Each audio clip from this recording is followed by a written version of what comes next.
یه شب مهتاب ماه میاد تو خواب منو میبره کوچه به کوچه.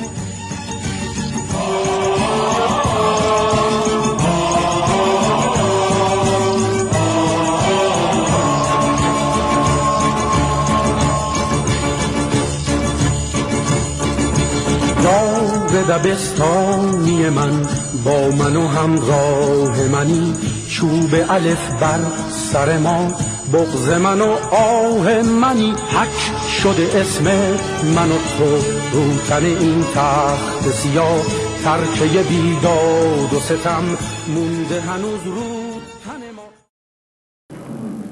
و حالا آمدم با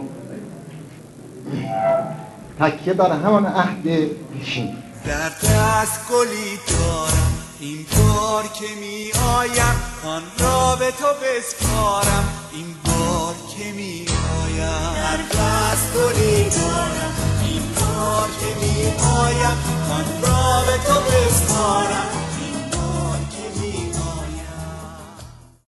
خیانت به ذهنیت مردم می‌رسه. ممکنه احساساتی وجود داشته باشه، یه عده‌ای بنده رو بپسندن، یه عده‌ای کسای دیگری رو بپسندن، اما وقتی این موج فرو می نشست، آیا ذهنیت جامعه این نبود که کسانی که ما به صداقتشون، به اخلاقشون ایمان داشتیم، علاقه داشتیم، دلبسته بودیم، اینا هم وقتی صحبت دعوا سر قدرت شد اومدن در مقابل همدیگه قرار گرفتن. کاری که آقای خاتمی الان کرد به نظر من یه کار تاریخیه، یعنی همونجور که توی همایش هم مطرح شد به نظر من مدت‌ها میشه در موردش صحبت کرد به عنوان اخلاق سیاسی که توی ایران کمتر میبینیم. و بنده به هیچ وجه اجازه نخواهم داد که حتی شائبه این پیدا شود که برای رسیدن به قدرت اخلاق رو زیر پا می‌گذاریم. همونجور که خودشون گفتن برای اتحاد بیشتر کناره گیری کردن. حالا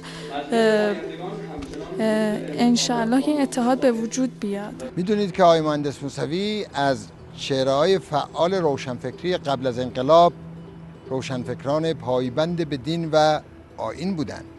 یعنی بنده اگر بخوام آقای مهندس موسوی رو در این مقولاتی که هست بگنجونم، باید بگم یه روشنفکری است که واقعا هم دیندار هست و من واقعا جناب آقای مهندس موسوی رو یک اصلاح طلب متدینی میدانم که به اصول هم معتقد است. منتها بعضی ها میخوان این اصولگرایی رو مصادره به مطلوب بکنن، چون در جامعه ما به غلط یا درست یک تقسیم بندی شده است که یک جناح اصولگراست، یک جناح اصلاح طلب است و وقتی یک کسی میگه من اصول رو قبول دارم او رو در یک جناح خاص میبینن، در حالی که بنده هم به صراحت میگم بنده اصول رو قبول دارم. او کسی است که در دوران سختی که نفت $7 و دلار 7 تومانی بود مملکت رو به خوبی اداره کرد، اونم در حالی که جنگ داشتیم.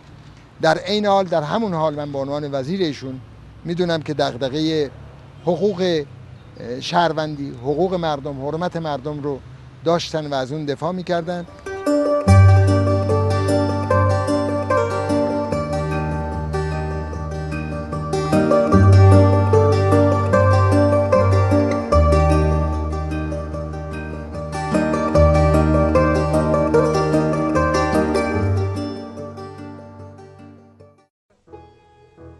وقتی ما شرایطی رو به وجود بیاریم که قانون گریزی نه یک بار بلکه به دفعات مختلف تبدیل به یک رویه بشه، ما نسبت به نظاممون باید احساس خوف بکنیم.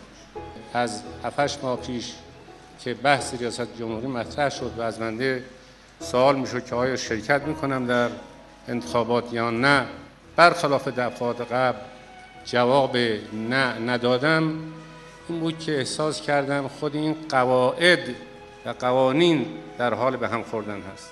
ایران ای سرای امید، بر بام سپید دمید، بنگر کز این مه پرخون خورشیدی خجسته رسید.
راه بهروزی است،